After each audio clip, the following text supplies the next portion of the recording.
con esquizofrenia paranoide y hospitalizada cuando Norma apenas tenía 8 años. La pequeña fue llevada de casa en casa, de orfanatos a familias temporales. No tuvo una infancia normal.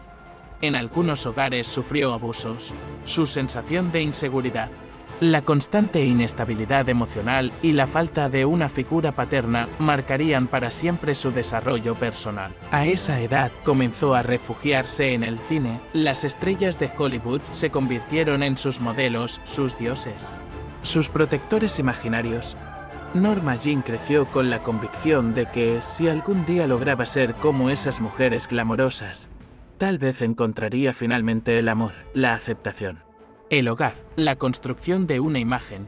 A los 16 años, Norma se casó con James Dougherty, un joven policía naval. Fue una unión de conveniencia más que de amor, pues sirvió para evitar que volviera al orfanato cuando Dougherty fue enviado al Pacífico en la Segunda Guerra Mundial.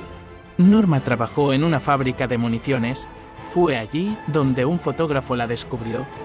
Ese encuentro cambiaría su destino. Norma se convirtió en modelo de pin-ups, posando para revistas masculinas y postales patrióticas. Rápidamente se tiñó el cabello de rubio platino, dejando atrás su color castaño natural, y adoptó el nombre que cambiaría la historia del cine, Marilyn Monroe. Su nuevo nombre fue elegido por un ejecutivo de 20th Century Fox, Marilyn por la actriz Broadway Marilyn Millard, y Monroe por el apellido de soltera de su madre. En 1946 firmó su primer contrato con la Fox, pero al principio su ascenso fue lento. Pequeños papeles, participaciones sin diálogo, cameos que apenas dejaban huella. Aún así, la cámara la amaba. Tenía una sensualidad natural que hipnotizaba. Su risa era única. Y su caminar, una mezcla de timidez y provocación, empezó a ganar notoriedad. La consagración de una diosa. En 1950 llegó su primer papel importante en Seasfall Jungle y luego en All About It, donde interpretó a una aspirante actriz. Con cada escena, Monroe robaba miradas, incluso en segundos de pantalla. Pero fue en 1953 cuando Marilyn explotó como estrella con 3 películas claves. Niágara, los caballeros las prefieren rubias, como casarse con un millonario. En estas cintas consolidó su arquetipo, la rubia ingenua, deseable, encantadora y confundida. En Los caballeros las prefieren rubias cantó el icónico Diamond Sarah Gale, ese best friend, creando una de las imágenes más inolvidables del cine. Ese mismo año, posó descubierta para el calendario de la revista Playboy. Lejos de dañar su carrera, el escándalo la catapultó. Monroe fue la primera Playmate de la historia y la portada del primer número de la revista en 1953. A partir de allí, no hubo vuelta atrás. Marilyn era una fuerza de la naturaleza, deseada, admirada y consumida por todos. A pesar del éxito, Monroe luchaba internamente. Se sentía vacía. Era perfeccionista y sentía que nadie valoraba su talento actoral, solo su apariencia. Deseaba hacer dramas, ser reconocida como actriz seria, no solo como objeto sexual. El amor como fantasma. 1954, 1960. Marilyn tuvo múltiples relaciones, pero su vida amorosa fue turbulenta. Se casó en 1954 con Joe DiMaggio, estrella del béisbol, pero el matrimonio duró apenas 9 meses. Él era celoso, posesivo y no toleraba que su esposa fuera deseada por millones. Ese mismo año ocurrió la famosa escena en La comezón del séptimo año, cuando su vestido blanco se eleva sobre una rejilla del metro en Nueva York. La escena, repetida y parodiada hasta el infinito, es uno de los momentos más icónicos del cine. Pero en la vida real causó una discusión brutal con DiMaggio, que no soportó verla expuesta así. En 1956, Monroe se casó con el dramaturgo Arthur Miller. Parecía el vínculo perfecto, belleza y cerebro. Él le ofrecía un mundo intelectual. Ella lo admiraba profundamente, pero las diferencias se hicieron visibles pronto. Monroe tenía crisis emocionales constantes, sufría de insomnio crónico, tomaba barbitúricos y buscaba en Miller una estabilidad que él no podía darle. durante el rodaje de The Princess Showgirl 1957 con Laurence Olivier. Monroe sufrió severos ataques de ansiedad. Su profesionalismo se deterioró. Empezaba a llegar tarde, olvidaba líneas, lloraba sin razón. A pesar de eso, en 1959 protagonizó Some Like It Hot, una de las mejores comedias de todos los tiempos. La película fue un éxito rotundo y Marilyn ganó un Globo de Oro. Su belleza estaba en su punto más alto, pero por dentro seguía sintiéndose sola, usada, confundida. El comienzo del final, 1960-1962. En los años 60, Monroe se convirtió en una figura cada vez más impredecible. Se separó de Miller en 1961. Su salud mental se deterioró, sufría de depresión.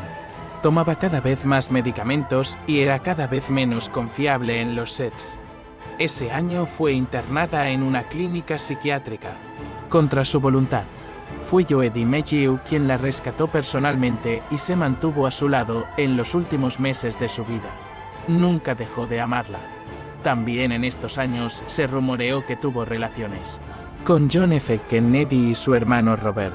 En mayo de 1962 cantó sensualmente el famoso Happy Birthday, Mr. President en el Madison Square Garden. Vestía un vestido ajustado, casi transparente, y su interpretación alimentó rumores de un romance con el presidente. Fue la última vez que el mundo la vio brillar en un escenario. Poco después, fue despedida de la película Something Else Got to Give por su conducta errática. Aunque luego fue recontratada, el proyecto nunca se completó. Marilyn estaba aislada, deprimida, rodeada de médicos y manipuladores, sin rumbo ni contención real. La muerte de un símbolo, 5 de agosto de 1962. El 5 de agosto de 1962. Marilyn Monroe fue encontrada muerta en su casa de Brentwood, California. Tenía solo 36 años. La causa oficial fue sobredosis de barbitúricos, probablemente suicida. Estaba desnuda en su cama, con el teléfono en la mano. Había ingerido 40 cápsulas de Nembutal. La botella estaba vacía. Su muerte causó un terremoto mundial. Las teorías no tardaron en surgir. ¿Fue un suicidio inducido por su fragilidad mental? ¿Un accidente por su abuso de medicamentos? ¿Un encubrimiento vinculado a los Kennedy? Hasta hoy, su muerte sigue envuelta en misterio y especulación. Joe DiMaggio, destrozado, organizó el funeral íntimo. No permitió la entrada de figuras de Hollywood ni de la familia Kennedy. Durante 20 años, envió flores frescas a su tumba 3 veces por semana. Encubrimiento político o suicidio. El contexto peligroso de 1962. En los años previos a su muerte, Marilyn Monroe no solo era la mujer más famosa del planeta, sino que estaba involucrada con 2 de los hombres más poderosos de Estados Unidos, el presidente John F. Kennedy y su hermano el fiscal general Robert F. Kennedy. Monroe no era solo un ícono del cine. Era una mujer emocionalmente frágil, inestable, dependiente de medicamentos y con tendencia a hablar más de la cuenta. Esa combinación, fama, vulnerabilidad emocional y conexiones políticas, se convirtió en un cóctel explosivo. En mayo de 1962 cantó Happy Birthday, Mr. President frente a 15.000 personas en el Madison Square Garden, con una sensualidad provocadora que escandalizó a la prensa y al equipo del presidente. Fue una señal de alarma. Las conexiones de Monroe con los Kennedy habían dejado de ser discretas. Poco después, fue ignorada públicamente por ambos hermanos. Se dice que fue descartada. Esta humillación la afectó profundamente. Fue vista por algunos como una mujer despechada, emocionalmente inestable y potencialmente peligrosa. Las principales teorías de encubrimiento.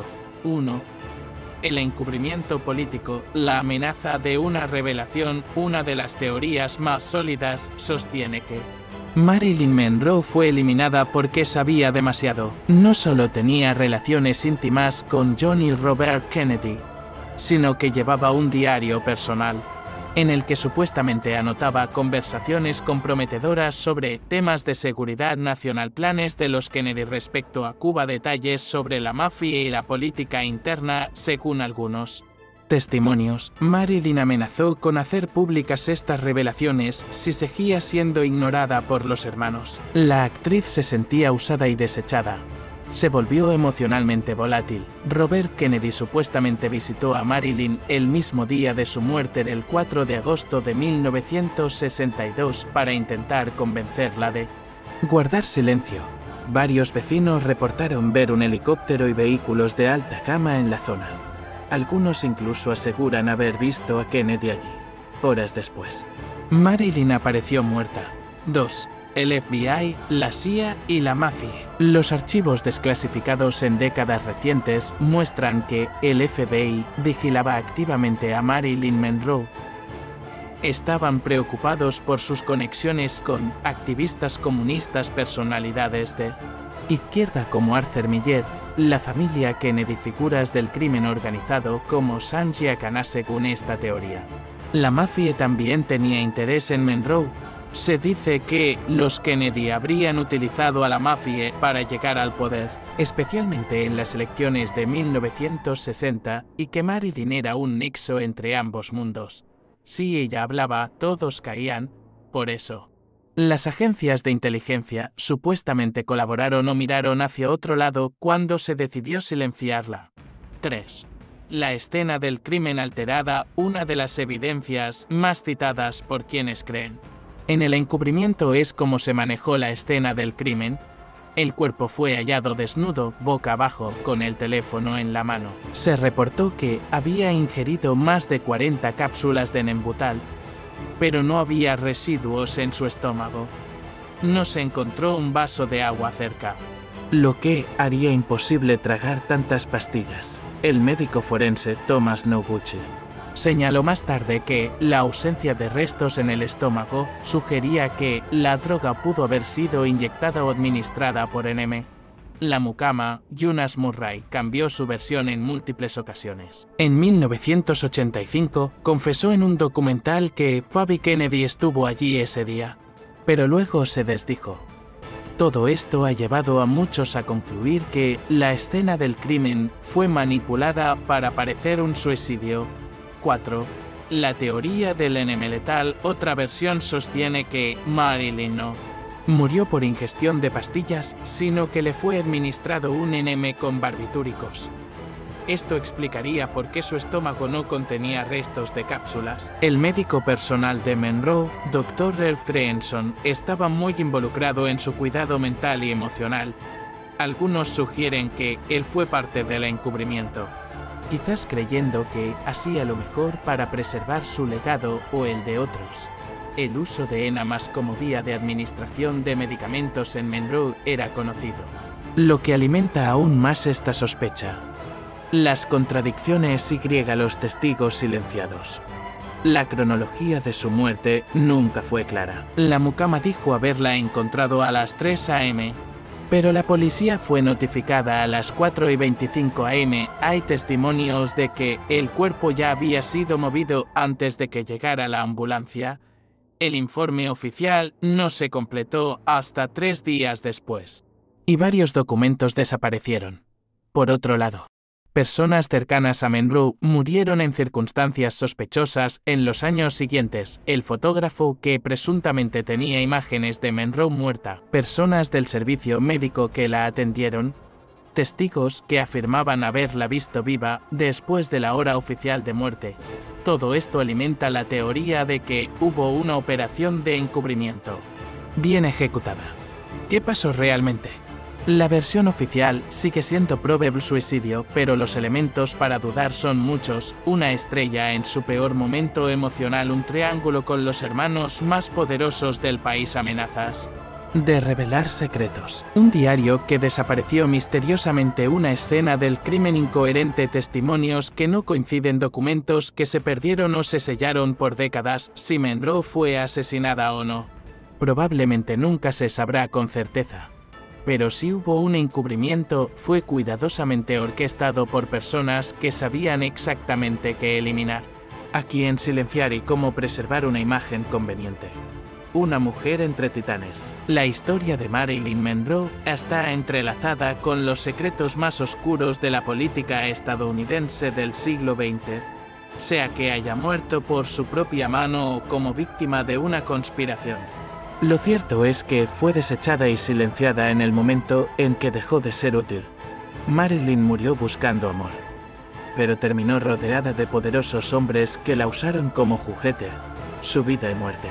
Nos recuerdan que la fama no siempre es gloria, y que en las sombras del poder, muchas verdades se entierran con los cuerpos.